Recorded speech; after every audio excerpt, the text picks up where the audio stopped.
this case, and I've really got to discuss them and go into detail. So I want to throw out a couple of quick, I can't even talk, oh my gosh, a couple of quick disclaimers. First of all, if you are under the age of 18, viewer discretion is advised due to the nature of true crime. Also,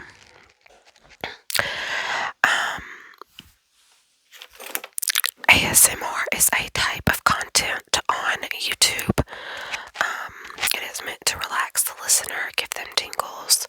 That is why I'm whispering. I mean, no disrespect to any of the victims or their family members. I simply want to help bring awareness, and I hope that I help in some way.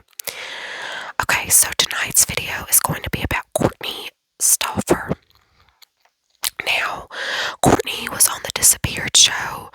I'm going to go ahead and give you guys that episode. She was on season 8, episode 3. The title was Spirited Away. It was a very good episode. It goes into a lot of details. I highly recommend watching it if you're interested in this case. So, yeah. Okay. So, I have my notes here, guys. You may see me glancing down at them. Again, it has a lot of facts, so I want to make sure I give them all to you. So, Kourtne Sierra Stouffer was born on April 24th, 1991, to Scott and Wendy Stouffer. She grew up in a large family. They had a 10-acre farm in Harrisburg, Pennsylvania. She had a love for animals. She rode horses, raced goats, and got her beloved dog Sheba when she was just 8 years old. I want you guys to remember that she had this dog since she was 8, so keep that in mind during the story. So, Courtney was described as being very confident, artistic, and very musically gifted. She was very pretty, and she loved to sing and dance and be the center of attention. Now, she was an absolute fireball. They described her that way.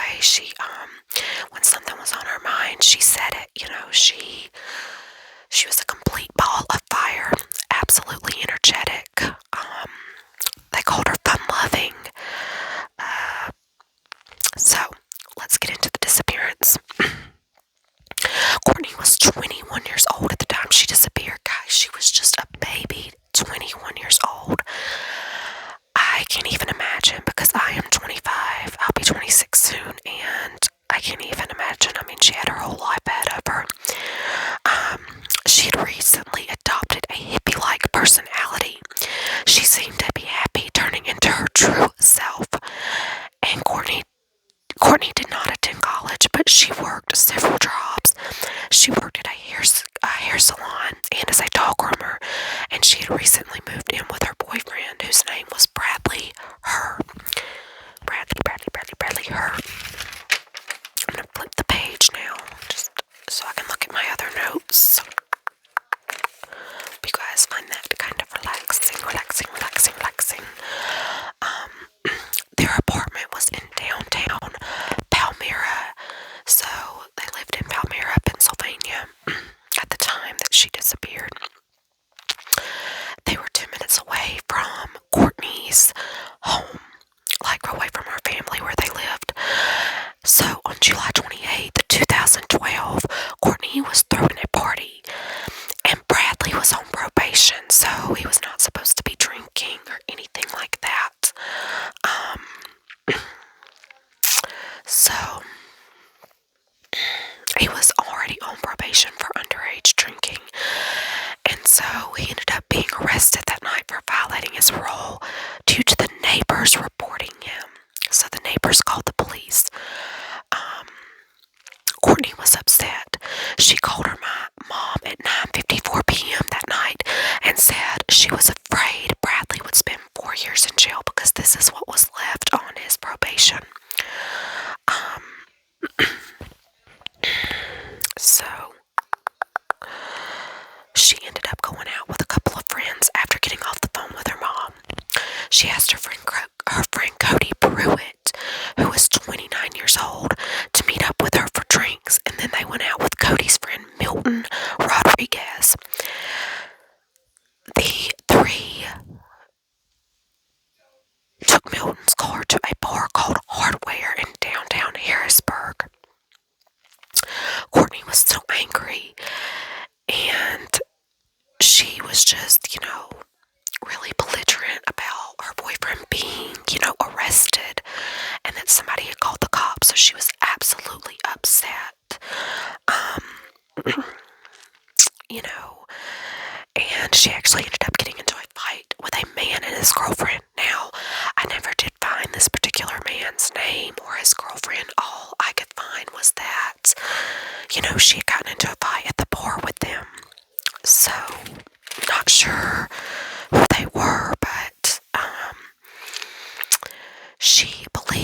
asked Cody and Milton to take her home. So, now why would a drug dealer break into her apartment to steal money? Did she owe a debt? I don't know if, I don't know why a drug dealer would be breaking into her apartment, why she would even think that in the first place. I'm thinking maybe could Milton or Cody be in with this drug dealer? Maybe it was a setup. Just keeping that theory in mind, throwing that out there. Okay, Courtney told Cody to drop her off at the gas station to get her car.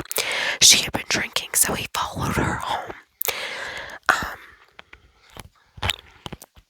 In the early morning hours of July 29th, around 3 a.m., Courtney got into another fight at her apartment. So when she got back to the apartment with Cody, she saw her neighbors outside again as she was going up to her apartment, and she started yelling at them. And they ended up calling the cops again, from what I understood.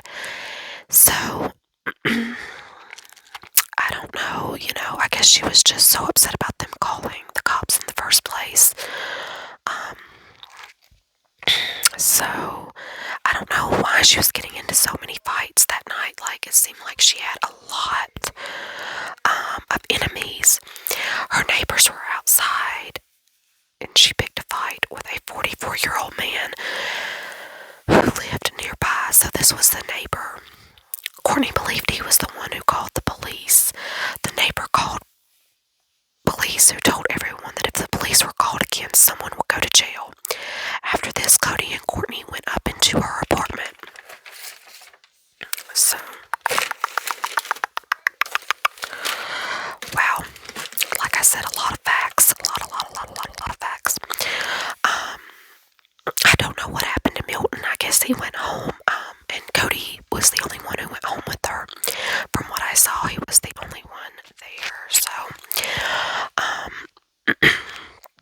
So Courtney was still angry, and that the neighbor had called the police again. He said she was screaming, stomping, hollering, jumping up and down, and banging on the floors. Maybe she had anger issues. I don't know.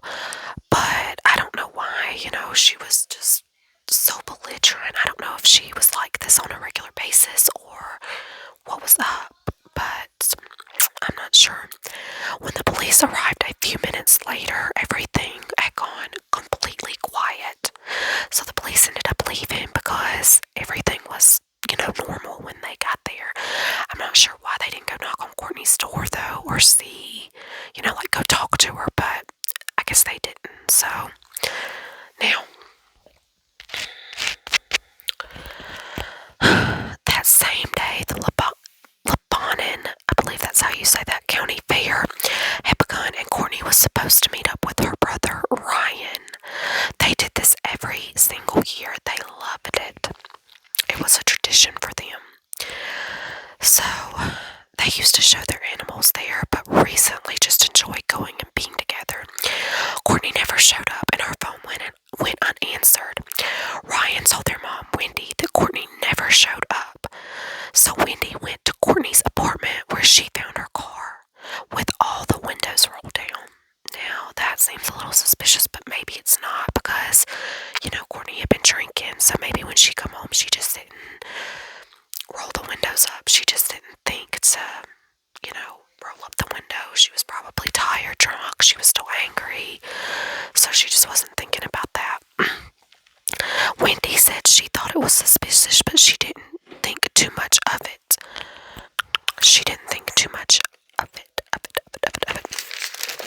So, the front door was unlocked, and she was met at the door by Sheba. Now remember, Sheba is Courtney's dog, who she has had since she was 8 years old.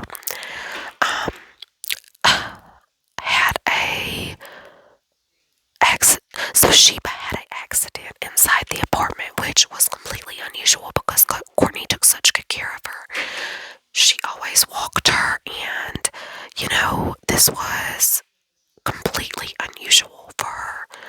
I mean, I'm not really sure why, but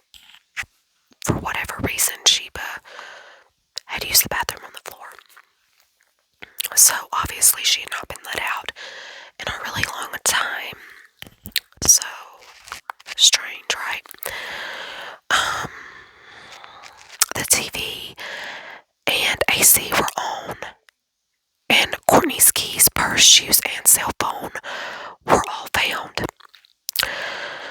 There were 18 missed calls on her cell phone.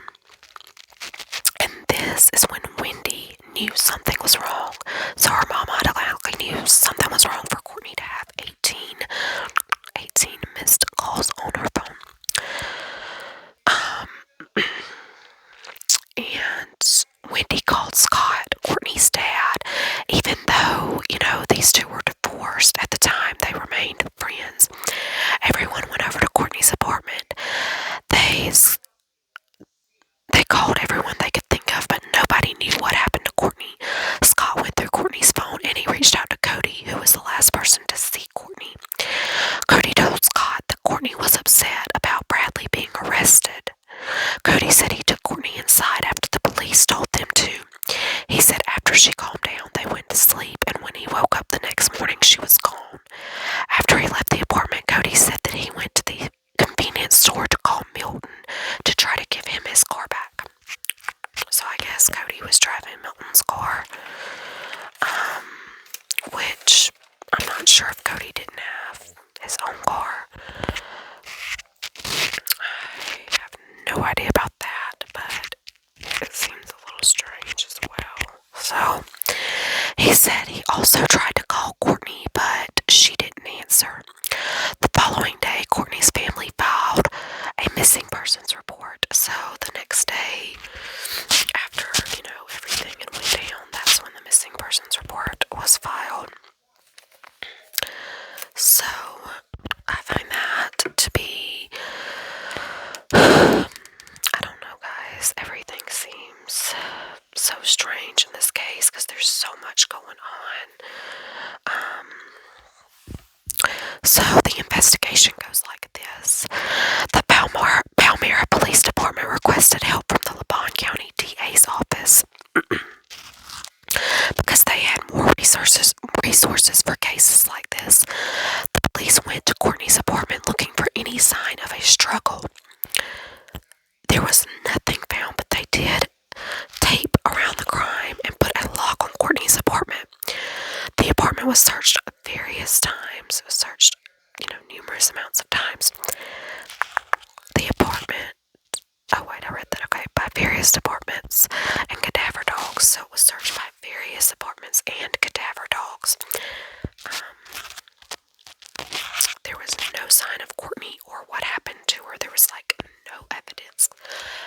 Nothing out of place. Her apartment was completely in place. So Courtney's family reported the 44-year-old neighbor to the police. They said his behavior was strange and he wouldn't answer the questions. Scott questioned him many times, but the neighbor said he didn't see or hear anything, even though that's kind of a lie because he did claim he heard Courtney banging, jumping up and down on the floor and stuff. So, he said he heard that. Now he's saying he heard nothing. So that's a little strange. A week before Courtney disappeared, she told her mom that the neighbor was videotaping her. That's really weird. Extremely weird. The neighbor had also called the landlady to report Courtney and said he would do something about Courtney if they didn't kick her out. The neighbor denied it and let them search his home and vehicle. They searched his garage several times. After Scott and Wendy saw him taking several garbage bags out. The garbage bags contained debris from a home improvement project. The police started to believe that the neighbor had nothing to do with Courtney's disappearance. There were various searches. Courtney's family put up a missing persons poster, and a $5,000 reward was put out by Scott. The Stouffers held a vigil at the police station for Courtney and made tie-dye shirts that said Courtney come home. The searches didn't lead to any evidence or any information. So I find that to be, extremely tough, that they didn't have any evidence, nothing to go off of, nothing. It's just so strange. The suspects throughout the case talked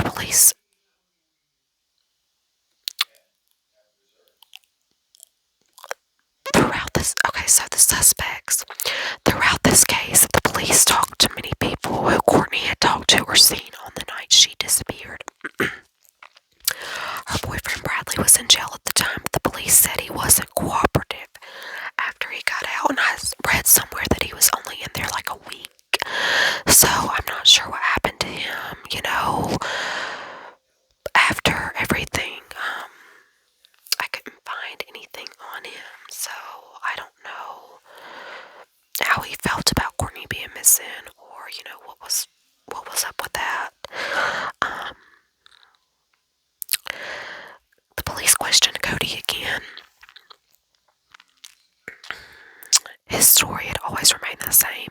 The police were able to check his alibi from the gas station, and they did see him on the surveillance cameras. Scott believed that Cody was hiding information, so Courtney's dad didn't trust Cody, obviously. Scott also called Milton Rodriguez and said that Milton was very vague with his answers. The police did say they searched Milton and Cody's homes and vehicles and didn't find any evidence that they were involved. They both maintained their innocence. The local drug dealer was also a suspect. The Stouffers did say that Courtney smoked weed from time to time and never tried to hide that Courtney experimented. The drug dealer said that after they left the bar, he and his girlfriend went to his parents' house. The alibi was verified. He also denied that he broke into Courtney's home or hired someone to do it. So I don't know why Courtney was paranoid about this. Why she would even think that is an issue. I'm really not sure, but that seems a little bit strange as well. Was she just paranoid? Did these things really happen? I don't know. So, a tip came in. In March 2014, a woman named Amanda Ballister contacted Scott. Said she overheard a conversation that Courtney was killed by two acquaintances who came into her home to steal weed and money. Amanda said that these people rolled Courtney up in a carpet and threw her body into Memorial Lake.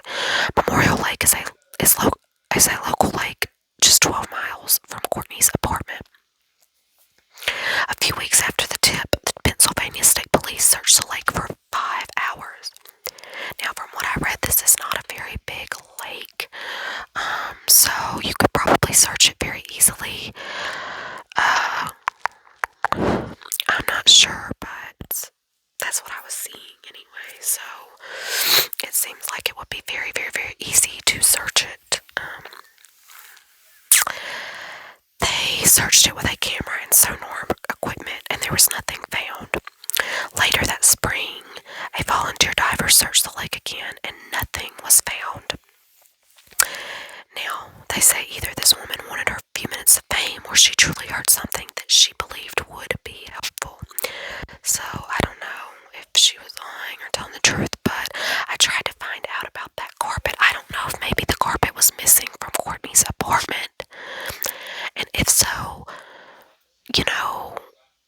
why was the carpet missing? Obviously, that's really strange, right? That a whole carpet is missing from her apartment. That's weird. So, in the fall of 2015, the Stouffer family hired a private investigator. Now, guys, you will see this in the picture that I include on my thumbnail of this private investigator and the phone number for her. If anybody has information, of course, you are urged to contact her. So, my theories on this case, which I want to get into. So, Amanda Ballister, obviously with this theory, it could be correct if the carpet is really missing from her apartment. Obviously, that's strange, and she's onto something there, so I don't know if it's necessarily... Okay, if people broke into her apartment to steal stuff or anything, why wouldn't Cody have seen them? He wouldn't have slept through that, right? I don't think so, So I think Cody would have had to be in on it, or Cody done something himself. The other theory, is that maybe Courtney, walked out of her apartment that night.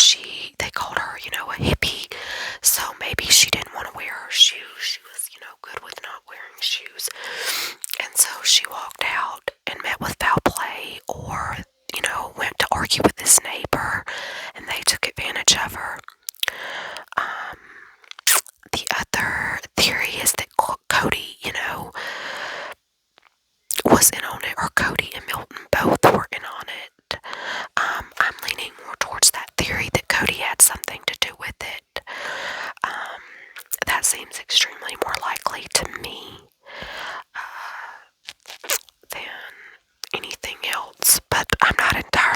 100% sure that is what I'm leaning towards.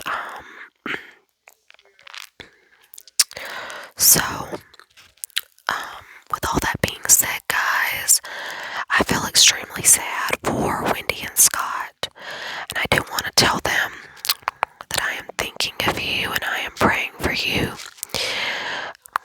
Know that, know that, know that. So,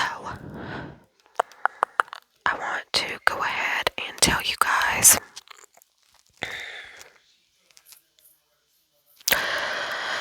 Courtney is described as having long blonde hair with dreads, green eyes. She has a mole on her right cheek, a pierced tongue, and ears. She has a tattoo that says One Love on her bicep, stars on her foot, a pistol with flowers on her abdomen, to the back of her torso. So I will include a picture, of course, of Courtney in there, and I will try to include the pictures of her tattoos as well. So she is very, very pretty, gorgeous girl.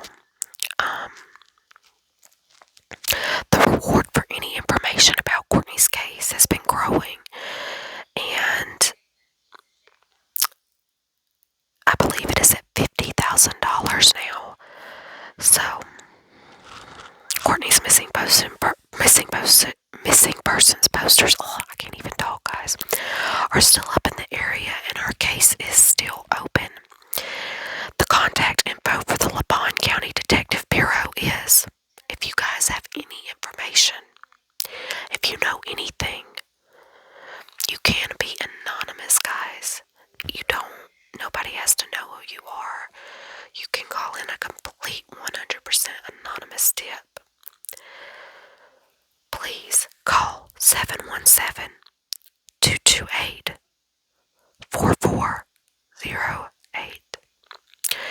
This information will be linked down in the description box. And there is a Facebook page for Courtney titled Kortne Stouffer Remember Me. I will include that in the description box as well. Also, her family has, I believe on the page, they have a site where you can purchase shirts for Courtney, and those proceeds go to helping out with her case, I believe. And I will find that information and link it down in the description box as well, if anybody is interested in donating.